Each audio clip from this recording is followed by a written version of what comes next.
আমি কইছি আমার ঘরে ঢুকাইও না আমার ঘরে আমার বোনে নাই আন্দার লাগে ঘর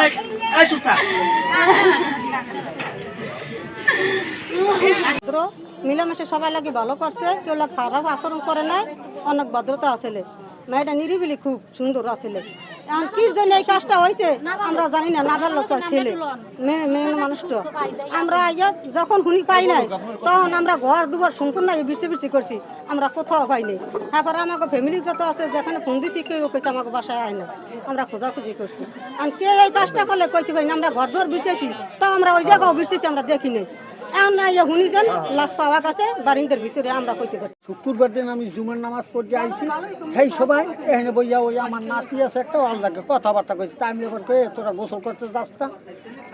এই কইছি তারপর তো আমরা এখানে বৃষ্টি করছি সব জায়গায় বিছেছি রাত্রে অটোতে বিছেছি ইতে করছি আমরা কোনো সন্ধান পাই নাই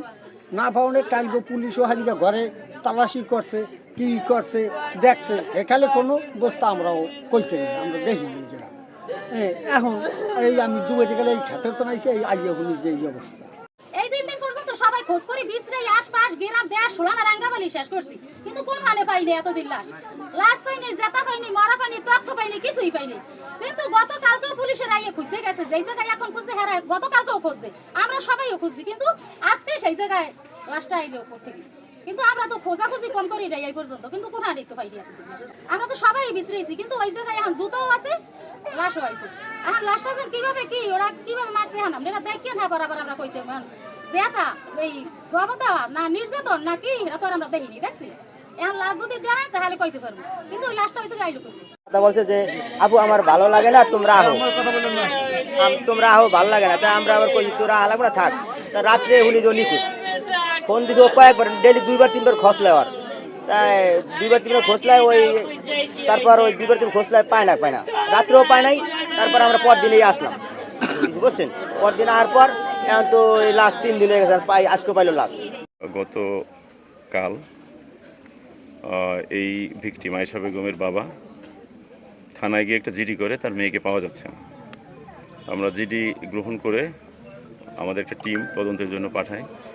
তারা তদন্ত করে এবং বিভিন্ন জায়গায় খোঁজখবর নেয় আমরা আমাদের যেহেতু একটা দ্বীপ উপজেলা এখান থেকে বিভিন্ন যাওয়ার যে জায়গাগুলো সেখানে আমরা ভিডিও ফুটেজ সংগ্রহ করি এবং দেখি যে সে আসলে এখান থেকে অন্য কোথাও পার হয়ে গেছে কিনা তো আজকে দুপুর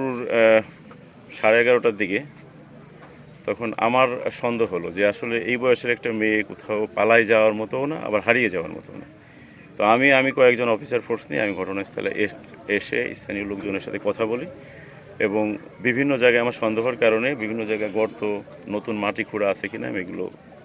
খুঁজতে থাকি খোঁজার এক পর্যায়ে তার ঘরের ভিতর যখন তল্লাশি করি খুঁজতে বস্তাবন্ধ লাশটি পাওয়া যায় আমরা সুরতহাল প্রস্তুত করেছি আমাদের টিম কাজ করছে মামলা রুজু প্রক্রিয়াধীন তদন্ত শেষে আমরা বিস্তারিত জানতে পারবো ঘটনার সাথে কারা কীভাবে জড়িত আমরা তাদেরকে আইনে সোপর্দ করব এটা দুঃখজনক বিষয় আর আপনারা সাংবাদিকবৃন্দ যারা ছিলেন আপনাদেরকে অসংখ্য ধন্যবাদ আমরা সহযোগিতা করার জন্য ধন্যবাদ মৃত্যুর প্রাথমিক কারণ আসলে এটা ডাক্তার বলবেন আমরা মার্ডার হয়েছে এটাই মানে আমাদের কাছে প্রাথমিকভাবে প্রতীয়মান হয়েছে যে এটা একটা পরিকল্পিত খুন